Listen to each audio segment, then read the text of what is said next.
Sekarang kita lanjut ke buku kedua yang berjudul What Man Life by karya Leo Tolstoy. Dan kehadiran buku ini pada drama cukup berbeda ya, karena di dalam buku tersebut juga terselip foto sepasang suami istri dan juga anaknya yang masih balita, yang membuat kepala Hong menangis ketika melihat foto tersebut. Sebenarnya apa sih isi dari buku ini? Nah, buku ini menceritakan keluarga Simon, sang pembuat sepatu, yang suatu hari dia pergi keluar untuk membeli kulit domba untuk dijadikannya mantel musim dingin. Tapi karena uangnya kurang, akhirnya dia malah dengan gegabah membelikan uangnya sebotol vodka atau minuman keras. Lalu di tengah kegelisahannya tersebut, saat hendak pulang, dia menemukan seorang pria telanjang yang terlihat tampak pucat di tengah musim dingin. Dan karena merasa kasihan atau merasa iba, dia pun mengajak pria itu pulang dan memberikannya mantelnya, juga sepatu bootsnya. Nah, ada keanehan dari pria tersebut, karena dia selalu saja diam dan hanya mengatakan kalimat, "Saya tidak tahu, Tuhan telah menghukum saya." Kemudian setelah mereka sampai di rumah, Simon malah dimarahi oleh istrinya, karena telah membawa orang asing yang dinilainya sudah memerah Simon. Apalagi mereka tak punya cukup roti atau makanan untuk dimakan bersama ketika itu. Tapi pada akhirnya semua mereda setelah orang asing yang bernama Michael tersebut mengatakan kalau Simon adalah pria baik yang menolongnya. Dan mulai hari itu, orang asing itu pun tinggal dan bekerja sebagai asisten Simon dalam membuat sepatu. Suatu hari, seorang bangsawan datang untuk memesan sepatu. Bangsawan itu memberikan syarat kalau sepatu harus tidak boleh rusak jahitannya dalam waktu 1 tahun. Atau jika tidak, Simon akan dipenggal. Sedangkan dari belakang ada keanehan, di mana Michael terus saja memandangi pundak bangsawan tersebut. Kemudian esok harinya, dengan kulit yang diberikan oleh bangsawan, Michael malah bertindak aneh lagi. Karena bukannya membuat pesanan sepasang sepatu bangsawan, dia malah membuat sepasang sendal. Simon pun menangis, karena takut dihukum dan palanya dipenggal. Sampai akhirnya tiba-tiba utusan bangsawan datang memberikan kabar kalau pesanan sepatunya harus diubah menjadi sandal kematian, dan Simon pun menjadi lega hatinya, sekaligus bingung mengapa Michael bisa tahu kalau pesanannya nanti akan diubah menjadi sendal. Lalu beberapa lama kemudian, pesanan datang lagi dari seorang ibu dengan 2 anaknya yang salah satunya kakinya lumpuh. Dia memesan 3 pasang sepatu untuk mereka, dan Simon pun mengukur sepatu itu dan bertanya mengapa gadis itu bisa lumpuh, dan ibu itu menjawab kalau dirinya bukan ibu kandungnya. Dia hanya mengadopsi anak-anak tersebut dengan penuh cinta karena merasa kasihan mendengar si anak lumpuh karena tertimpa ibunya ketika meninggal dunia. Dan mendengar hal itu, Michael pun di sini malah tersenyum. Aneh bukan? Setelah ibu dan anak itu pergi, Michael akhirnya mengungkapkan kalau sebenarnya dirinya adalah malaikat yang ditugaskan Tuhan untuk merenggut nyawa seorang ibu. Tapi karena dia kasihan si anak nantinya tidak ada yang merawat, dia pun menolak perintah Tuhan, dan Tuhan menghukumnya karena ketidaktaatan.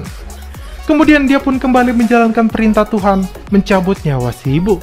Sampai akhirnya akibat dirinya yang telat mencabut nyawa sebelumnya, si anak ini kakinya harus cacat tertimpa ranjang kematian si ibu, yang membuat sayap malaikat Michael akhirnya dihilangkan oleh Tuhan dan dia menjadi manusia biasa. Kemudian agar dapat menjadi malaikat kembali, Tuhan menghukumnya agar mencari jawaban dari beberapa pertanyaan.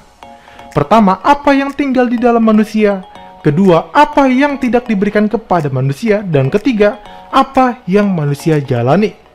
Nah, untuk jawaban pertama, Michael mendapatkannya dari sikap Simon dan istrinya ketika menerimanya dalam keluarganya, yakni yang tinggal dalam manusia adalah sebuah cinta. Kemudian jawaban dari pertanyaan kedua didapatnya dari bangsawan yang membuat persiapan hidup untuk 1 tahun kemudian, padahal dirinya hanya hidup sampai matahari terbenam saja.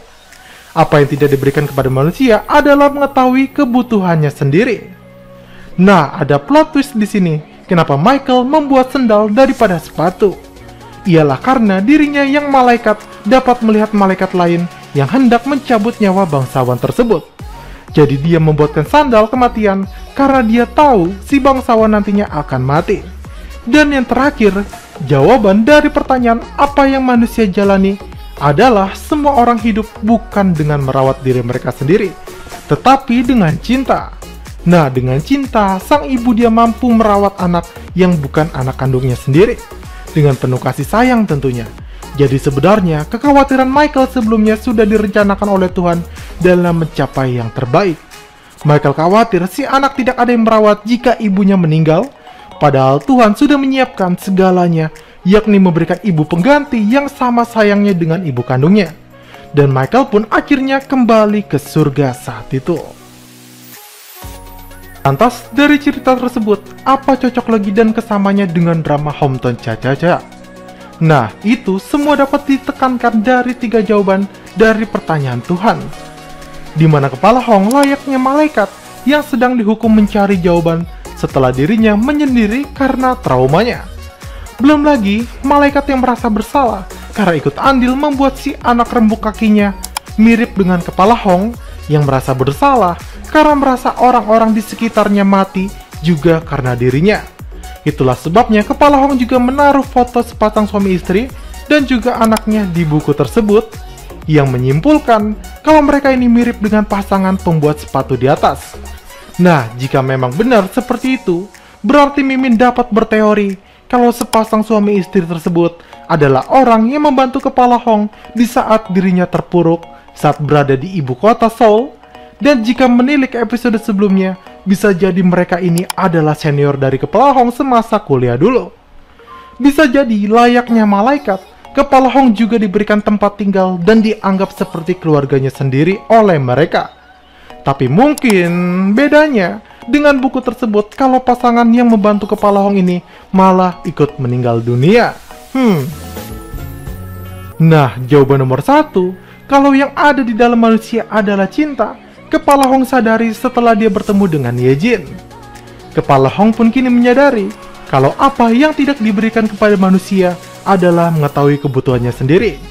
Dan yap, kebutuhan itu adalah cinta. Kepala Hong sadar setelah dia diceramai oleh Nenek Gamri dan juga Park Chun Jae.